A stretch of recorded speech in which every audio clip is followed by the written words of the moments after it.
So thank you, Daniel. Yeah, I could see you. Thank you, Inghua. Yeah, thank you for coming by. And Vivian, yeah, I think Vivian has also joined us before. Yeah, thank you so much for that. Yeah, and also the rest of our friends here. Yeah, and maybe Xiaolong I haven't seen for a long time. Yeah, and thank you for coming by too. Okay, so my name is Julian, and I'm actually your host today. Yeah, so together with my co-host Ming Wei, we run a licensed boutique travel agency called Top Liners Club, which is actually, if you go on the net, it's at toplinersclub.com. Yeah, so one word, toplinersclub.com. So we organize a lot of trips for photographers, for example, astrophotography trips around the world. Okay, yeah, so of course, we also do quite a bit around the region, around Singapore too. Yeah, so today we welcome back our guest speaker, Peng Xiong. Which I call him Peng Xiong, but other people call him by his initial GPS. So Peng Xiong is actually a very established photographer who has been shooting for many years, and he specializes in astrophotography. Okay, so today he will share with us once again on how to shoot star trail. This is the third webinar out of a whole series that we are doing on astrophotography. So thank you so much for coming to join us. Yeah. So we'll try and keep each session between half an hour to 1 hour. As always, please keep your question in the chat box, and we would actually record them and answer them at the end of the of this workshop. Okay. So note that the next session will be on next Sunday, 23rd of August at 4 p.m. this same time. Okay.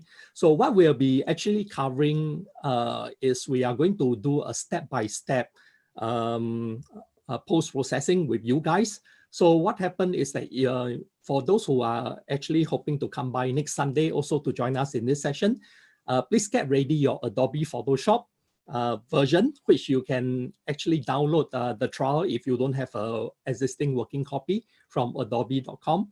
And just get ready Adobe Photoshop, and we will actually be providing some sample files for you to work on. So what happened next week is that Peng Xiong will be working with all of us step by step, okay, on how to do post-processing, okay, for Milky Way. Yeah, so do keep a lookout for the invites for this, and please join after you have seen the meeting invites going out, okay? So with this, let me pass the time over to Peng Xiong for his presentation. Peng Xiong, please. Hello, afternoon, everyone. Can you hear me? Okay. Julian, can you hear me? Yes, can hear you loud and clear. Yeah. Okay, thank you. So today is the third session that we're having. So I'll be showing you how to do star trail. First, let me share you my slides.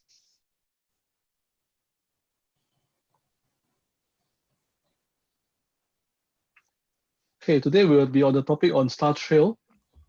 So in the previous session, we actually teach you how to take a still shot of a sharp image of the stars. But today we will be doing something like this, where you will be shooting something. Let me see.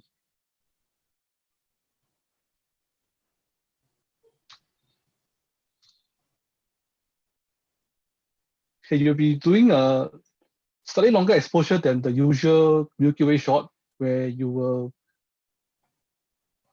can use the manual camera settings to capture the motion of the stars in the night sky. So in the previous session, I teach you how to shoot a sharp image of Milky Way, right?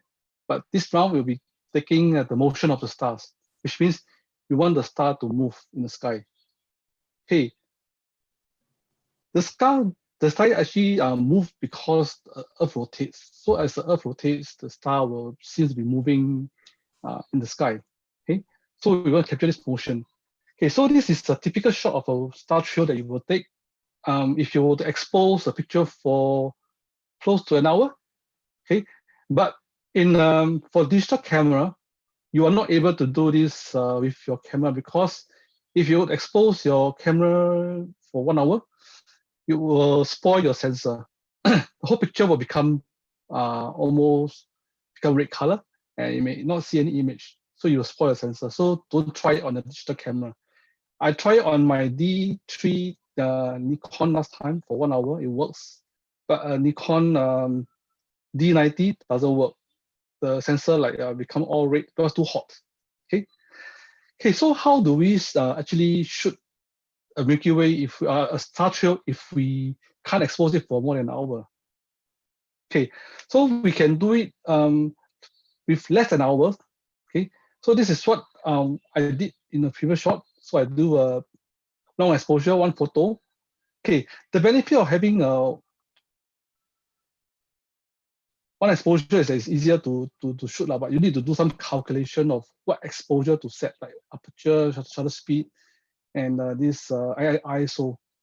Okay, so for the easier way to do, I will suggest you to do short exposure with many photos, which means you apply the techniques that I teach you on shooting Milky Way, okay, and repeat it many times. So which means you keep taking the same scene with the tripod steady in the same position, no change of angle.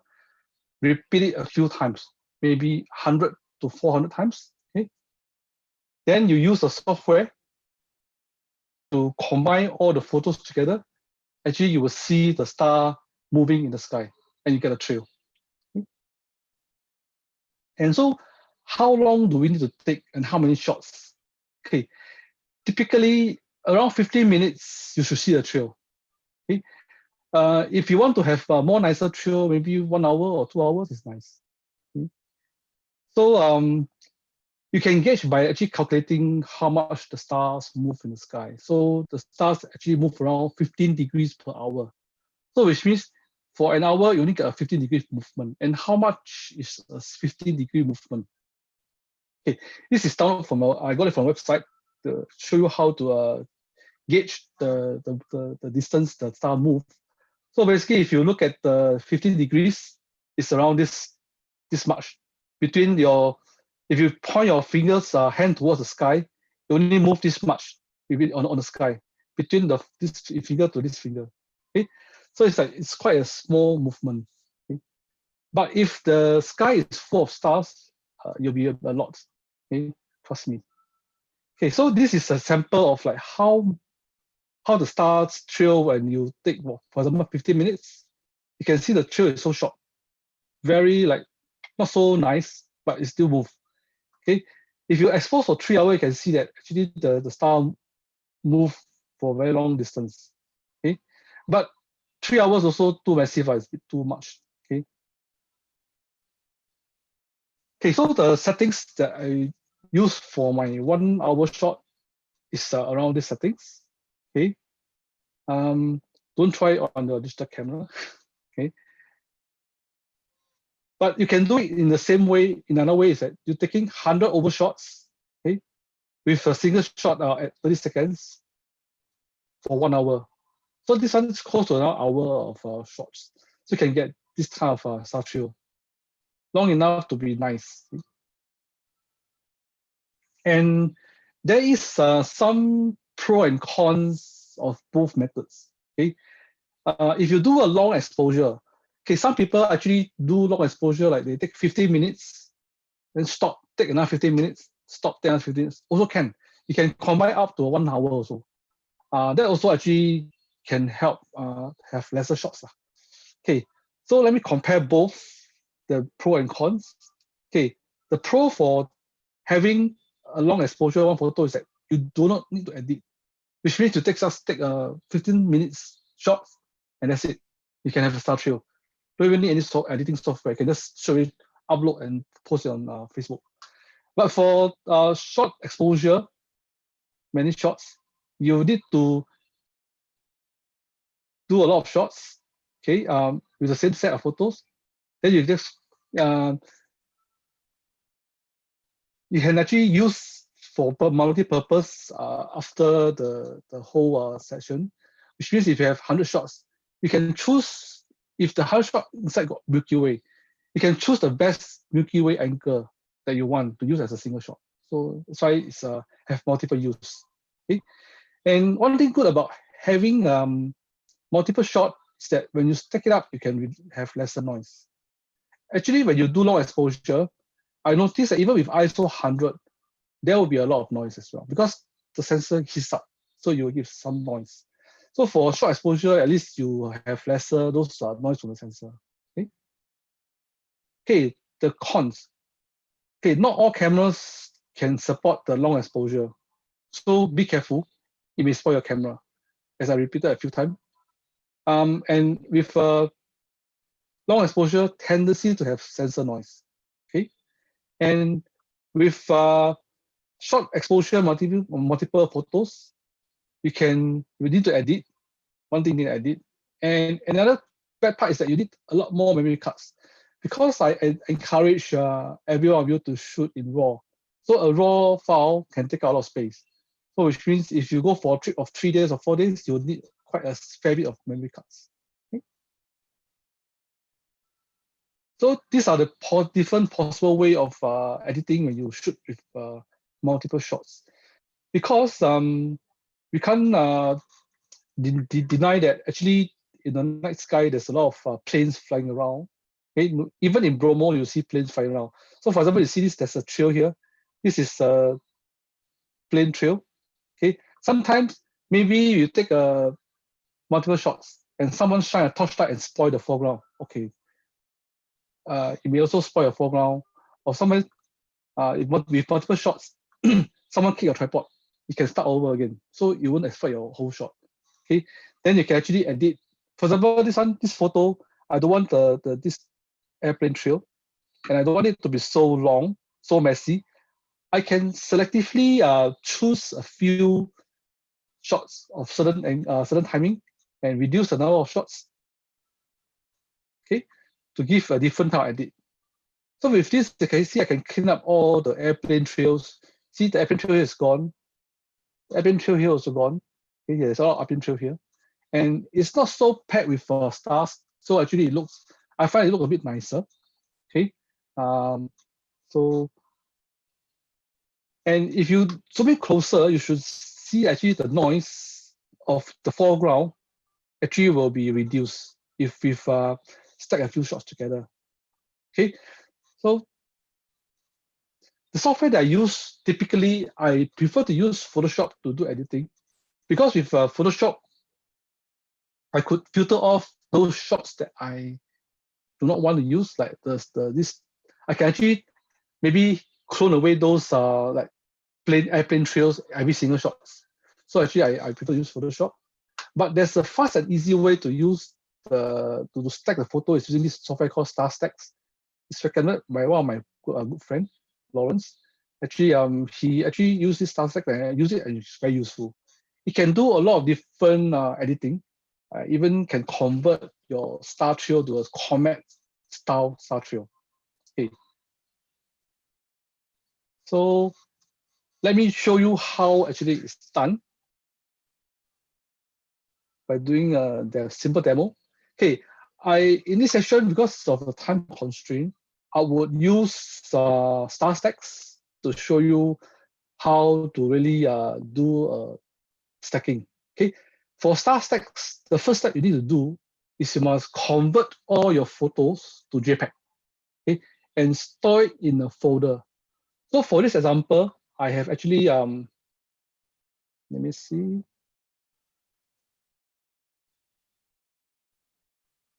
I have copied all my photos into this folder. Okay, you can see all my photos are converted. Okay, all in sequence. Make sure they are all in running numbers. Okay, see all are actually in my folder, star trails. Okay, so what I do when the file open, right, I just do a Control A. Sorry, let me select one photo first. It's lagging. Control A to select all the photos. Just a Control A will select all the photos in the folder.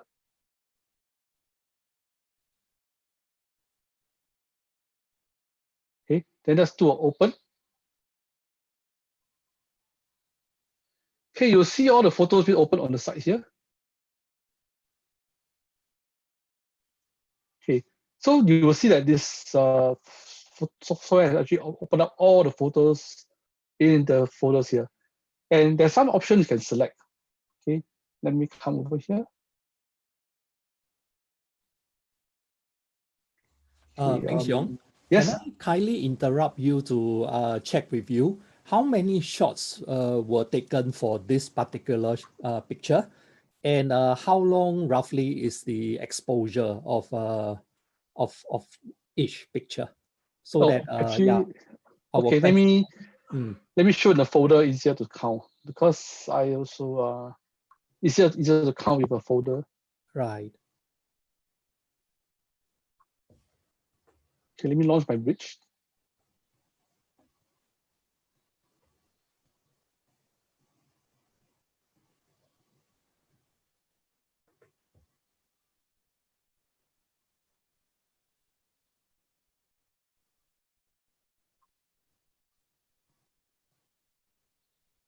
Wait a minute. Can't recall where's my folder. I think I better use the Explorer to open up. It's easier. Right.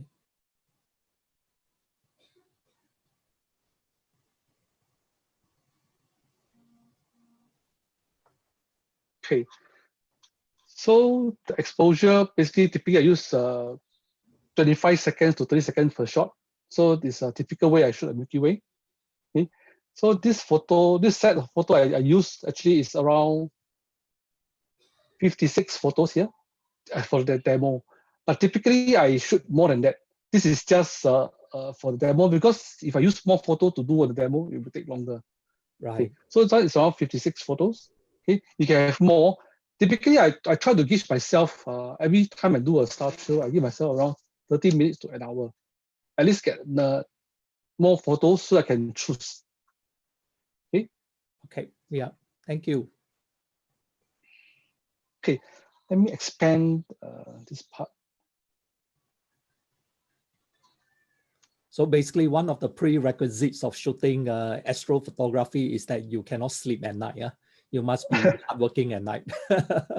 Normally, you start shooting from midnight until morning sunrise. Okay, so for those who are basically new in this, just to give you a little idea of what to expect. Yeah, so this is what astrophotography is, and time is basically very precious at night, actually. Yeah. Yeah. And for your star stacks, right? You see here, there's this blending mode whereby you can choose the blending mode that you want to use for blending the photos together. There's an option called gap filling in the mode. So basically, you try to, you see here on the help, you try to create star trail images with minimum gap.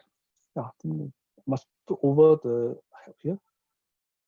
Okay, so the gap filling option is normally the one that I use most of the time, so that you will actually help me fill up the gap of the star trail. And the trick to have a nice star trail is that the in-between shots, there shouldn't be more than 3 seconds gap. So if you were to take a shot, the best is immediately after the shot, 1 second, you take the next shot. You don't pause for more than 3 seconds. If you pause more than 3 seconds, you'll notice your star trail will have a lot of gaps. Okay? Every shot will have a small gap. Okay? So when you're taking the star trail, also must be careful. Okay, so you can see here on this option called comet mode. Okay, I'll show you what it looks like later. So with these settings, okay, you can even choose save after each step. Okay, this one will create more files. But let me show you what will happen when I start processing the photos. Okay, so with these simple settings, right, you just load the photo, set the preference you want to use. Okay, then you go to this icon here, edit. See here. Can you see the words? Edit. Start processing. Okay, when I click start processing, you'll see that the photos will actually start to show up. See when I say start processing, you'll see that the star trail can start to appear. So if you selected the save after each step, right, every time you select one photo, you create one new photo for you. So you end up have maybe another 56 photos after this processing. So it's processing. So imagine if I would have 100 photos, it'll take a very long. Okay, so once you finish processing, you'll see that it's done. So you can save this photo as the final result you want. Okay? So you can see from here that this is how it's look like after it's stacked. So from here you can see that the first few shots here actually basically is not what I need. Okay, I could redo the whole thing. Okay, by maybe omitting the first few photos. How I do it? Basically, just unselect the first few photos and do the start processing again. It will actually do for me. So it's quite simple. You see that it's processing all the way down.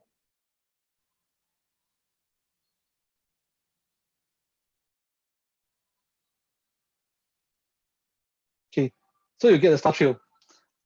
Then if you want to try the option for this comet mode, you can try this. Let me try again.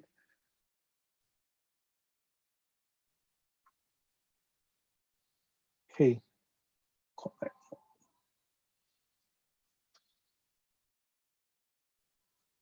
Okay, you choose comet mode. Okay, start processing.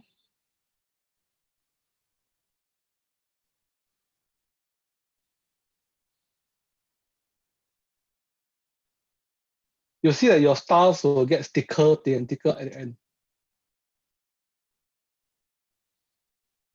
So for this process, if you want to use the photos for star time lapse later, it's advisable to do a save after each step. Okay, so now you got a different type of star trail, a comet mode. So Julian, the demo, I think this should be enough for today. You want to take over for questions? Sure. Okay. So are there any questions from anyone in the room here today? Yeah. So we promise to keep it short and sweet. That's why if you're wondering how come it's so short, yeah, that's the reason why, because we always try to keep the session between half an hour to 1 hour. Yeah, and if you have any questions, please key into the chat right now, okay? Yeah, so I think Peng Xiong, Yes. just that we are waiting for the questions to come in, I have some questions for you, okay? Yeah, so maybe we can just chat along while we wait for that questions too. So can I just check with you what recommended ISO would you use, you know, for the star trail? Okay, for star trail, we treat it as shooting a normal Milky Way shot. So the ISO I normally use is between 2000 to 2002 or 4000, 6004 also have. So depend on how bright the surrounding. Okay. Yeah. Okay, Peng Xiong, can you just stop the share and then we can see your handsome face? Okay. Great. Okay, so yeah, and thank you, Daniel. Daniel has a question that comes in and says, during this COVID period, any good places in Singapore to capture star trail? Since no more planes in the sky, yeah. So where? I think Singapore Question. Yeah. It's Singapore everywhere you can take star trail. Even in front of your house, I tried before in front of my house. It works as well. So star trail doesn't matter. You can go anywhere.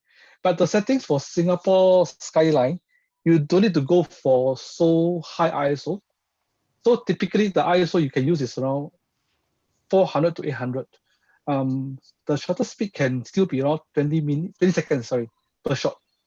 Okay. So how do our friends here handle all the light flare, you know, the bright lights of Singapore and all this? Would that be a problem for Star Trail because of the exposure? Okay, star trail basically you do long exposure, you will scare of flare from surrounding lights. So make sure you don't stand near any light source like lamp post or whatever. So normally I do it from the house balcony. I off all the light in my house, so there'll be no much flare.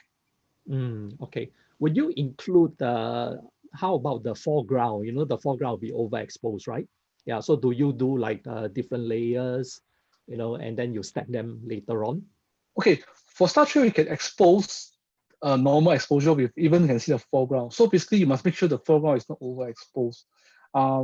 That's why you can use a lower ISO, like between 800 to 400, and 20 seconds exposure. Sometimes you can even make your aperture around f4 to f5.6 just to get a star trail. Because you're not going to shoot any Milky Way, just star trail. Right. Okay. Thank you, Peng Xiong. Yeah, our friends here, you have heard him on this part, so please take note. Yeah, and thank you, Daniel, for your question. And we have one question also from Yin Lu, asking, can we take star trail during a full moon or on a full moon day? Yes, you can, because star trail doesn't. You're not so affected by the moon light. You can, just that maybe your this aperture can be a bit smaller. Right. Don't need to be wide open. Okay, I see. So what happen if you do a single shot, yeah, on a digital camera? So if on any digital camera today, is it damaging on the sensor? Damaging to the sensor if you do a very long exposure. The long, if you talk about 1 hour, is very damaging because you're heating up the sensor too much. Okay. Typically, the long, if you want to take for long exposure with a camera, I would recommend between 15 minutes to maybe 30 minutes. Don't go more than that. Let's go more than that, maybe you will harm your sensor. Right. Okay. Yeah. Thanks for that. Yeah. So please take note, our friends here. If you want to do things like star trail, it's actually better to take multiple shots, and then after that, use the star stacks to basically stack the images together. Yeah. So okay. So the thing is that sometimes, especially in other countries where we go, maybe like I know that we have done a couple of trips to Bromo, and then it can be quite cold up in the mountains, in Bromo at night while we are doing the astrophotography. So the camera will get fog, right? Yeah. So sometimes the lenses will get fog, and then it will basically damage the picture if you are doing multiple shots. So how do you actually prevent the lens from fogging? Okay. It's a good question. Okay. Normally, those places that can cause your lens to fog, you need to prepare something like heat pack or something that's warm and cover it over your lens to keep your lens warm and not let it condense to have condensation. Right. Okay. So for those heat pack, I think what Peng Xiong has mentioned, you can also actually get from the online shopping platforms. It's called a lens warmer. You can actually wrap it around the lens that you are using. So it's basically comes with a Velcro, and then you just wrap it around. Like you are just clothing your lens. So after that, then the lens will keep warm throughout the entire exposure. Yeah. So that's how you can actually keep the lens from condensation. Okay. So then the other thing is that if after COVID now, where would be the first place that you want to go, for astrophotography in the region? Will you be looking at some places around? In Singapore or in overseas? It can be anywhere. The first place I'll go think of is go Malaysia first. Malaysia, okay. Yes, Mersing. So where are your secret places? One is Mersing, obviously. Where else? Yeah, Mersing is one of the favorite places I like to go because it has one of the darkest sky in Malaysia. Right. And next maybe will be Batu Pahat. Batu Pahat, okay. Yeah. Then I think Malaysia these two places is quite popular. Mm-hmm. Another one is Sekinjan. Sekinjan now getting more and more like polluted, so maybe not so good. Right. So all these places are all around Johor Bahru area. Sekinjan is near KL. Near KL, okay. Then Batu Pahat is more on the after Johor. It is 1 hour before Johor. I think. 1 hour, 2 hour drive from Johor. Yeah. Right. Okay. So it's good that everyone gets prepared first. Go practice a little bit in Singapore, and then when it's time to travel again, then we can all go for astrophotography. Yeah. So Bob was actually asking where about in Batu Pahat. Batu Pahat is actually still quite a big place, right? Yeah. Thank you, Bob, for your question. That's my secret. So Bob, Yeah. if you want to find out, you can join Peng Xiong or one of his trips. I Yeah, think it's not a secret, but most of the Batu Pahat people know the place. right. They call it Sungai Lurus. Right. Okay. Thank you. Thank you, Peng Xiong. Yeah. So other than Malaysia, any other places that you would recommend our friends to look at? You know, I think that this time where all of us are travel staff and we can't travel, you know, so we are always looking out for information on where to go. So once the floodgates are open, we will all be traveling quite a bit, you know. Yeah. So where are the other places around the region that you are looking at? Myself? Yeah, or maybe with the Uh, group. I would love to go Bromo again. Bromo, okay, Yeah. right. Yeah. So Bromo is nice because of the landscape and then yeah, the skies and everything. And I think at the start of just before this webinar, we have played a little slideshow, and then you can see that you can also take pictures of some action shots of the horse riding and things like that. Yeah. Yeah, so close to the shore horse. Yeah, just beside the horse actually. Yeah, so those are the things that you guys could look at. You know, when the travel gates are actually open again for us to travel. Yeah. So, Peng Siong, are there any places in, like, for example, Thailand or any other place in Indonesia?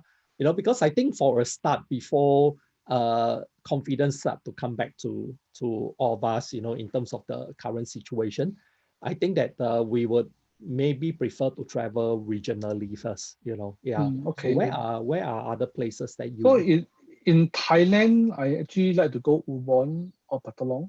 But, okay? but Ubon will be more better because Ubon is very considered quite deserted and there's less people.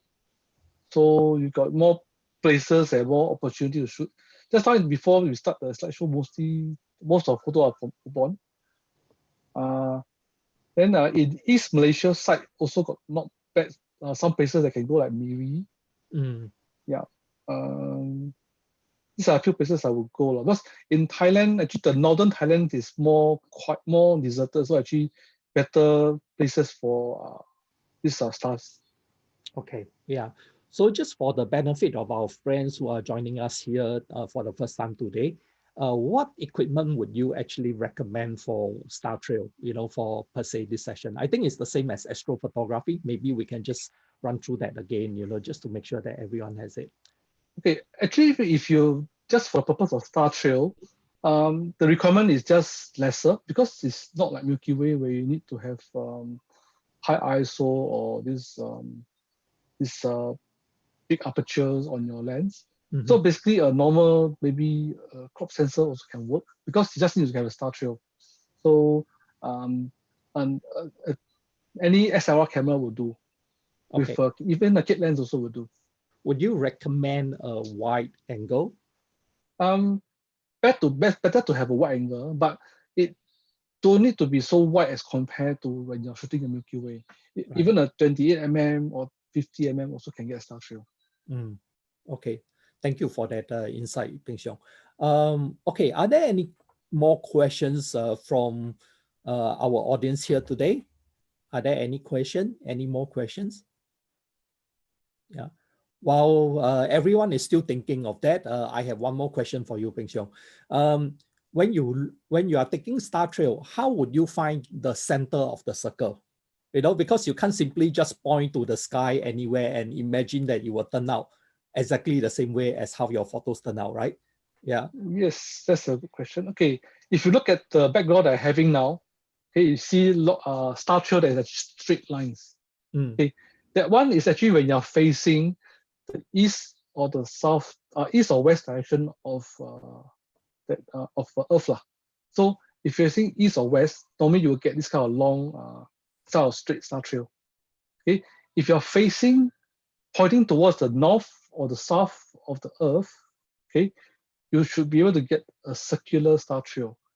But the Star Trail, how circular it is depend on region. So so far the nice circular Star Trail I get is from Bromo.